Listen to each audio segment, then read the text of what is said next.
요즘 핫한 MZ세대, 개인주의적이다, 당돌하다, 손해보는 것은 절대 하지 않는다 등등 이들은 각종 밈을 만들어내며 다른 세대, 심지어 같은 세대에게조차 편견과 희화화의 대상이 되곤 합니다. 물론 사람마다 예외는 있고 각각의 상황도 다르겠지만 MZ세대는 대체 왜 이러는 걸까요? 이번 영상에서는 여러분이 막연하게 알고 계셨던 MZ세대의 특징을 한방에 정리해보려고 합니다.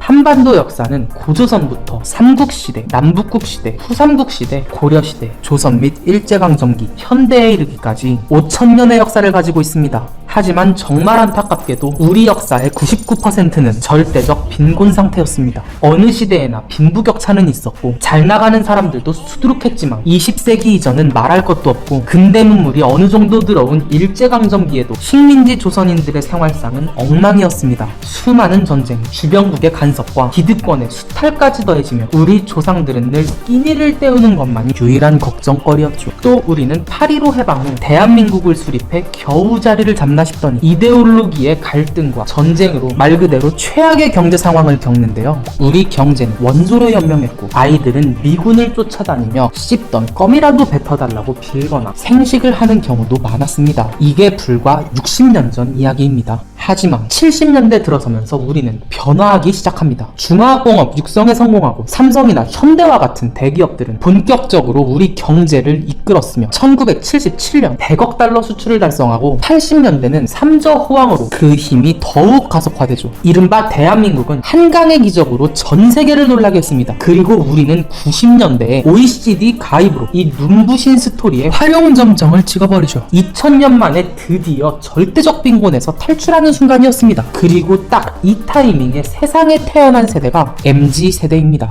그렇습니다. MZ세대는 절대적 빈곤에서 태어나지 않은 한반도 역사상 최초의 세대였던 것입니다. 이는 한반도에서 태어났던 모든 세대가 고민했던 인간의 원초적 고민을 하지 않은 최초의 세대라는 얘기죠. 이들이 커가고 교육을 받던 와중에 이들만의 새로운 시대 정신이 탄생하게 된 것입니다. 그렇다면 MZ세대들은 행복할 일만 남았을까요? 그럴 리가요. 인간은 서 있으면 앉아 있고 싶고 앉으면 누워 있고 싶고 누우면 자고 싶어하는 끝없는 욕망의 노예인걸요. 그들을 기다리고 있던 건 절대적 빈곤이 아니라 상대적 빈곤이었습니다. 다시 말해 행복의 절대평가가 아닌 행복의 상대평가로 넘어간 거죠. 그리고 상대평가에는 끝이 없다는 특징이 있습니다. 메비우스의 띠처럼 말이죠. 예전엔 무엇이든 먹을 수만 있다면 행복했던 사람들도 누구나 배부르게 먹을 수 있는 사회에선 더 이상 배부른 것만으로는 행복이 느껴지지 않습니다. 남들이 다 보리밥을 먹을 땐 난 쌀밥을 먹어야 행복하고 남들이 다 쌀밥을 먹을 때 난 치킨을 먹어야 행복하고 이제 치킨이 너무 흔하니까 한 끼에 10만 원이 넘는 오마카세를 먹어야 겨우 만족감이 느껴집니다. 또 휴대폰 하나로 수많은 사람들과 연결된 젊은 세대는 하나부터 10까지 남들과 실시간으로 비교하기 시작하는데요. 초고속 인터넷으로 인한 SNS의 등장과 더불어 빠른 자극과 보상을 추구하는 MZ세대는 실시간으로 상대평가를 받으며 상대적 빈곤을 빠르게 체감하게 되었습니다. 이들이 항상 얘기하는 상대적 박탈감이라는 이야기도 여기서 나오게 된 것입니다.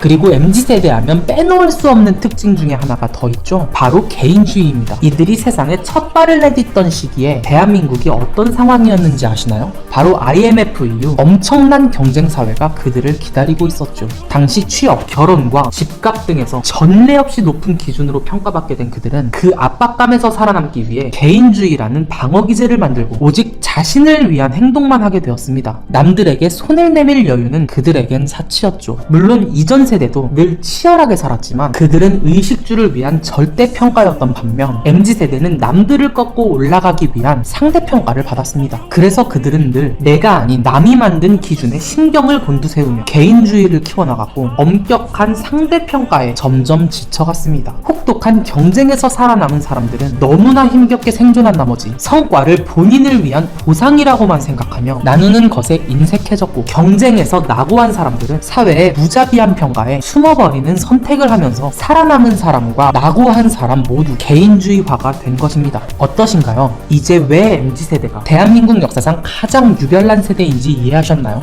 모든 시대는 늘 그 시대 정신이 요구하는 고민을 안고 살아갑니다. 그 내용이 조금씩 다를 뿐이죠. 갈등과 각종 편견이 난무하는 지금 서로 조금이라도 마음을 열 순 없을까요? 전쟁 세대, 586 세대, X세대, MZ세대, 그리고 새로운 알파 세대까지 우리는 모두 2024년을 살아가는 사람들입니다.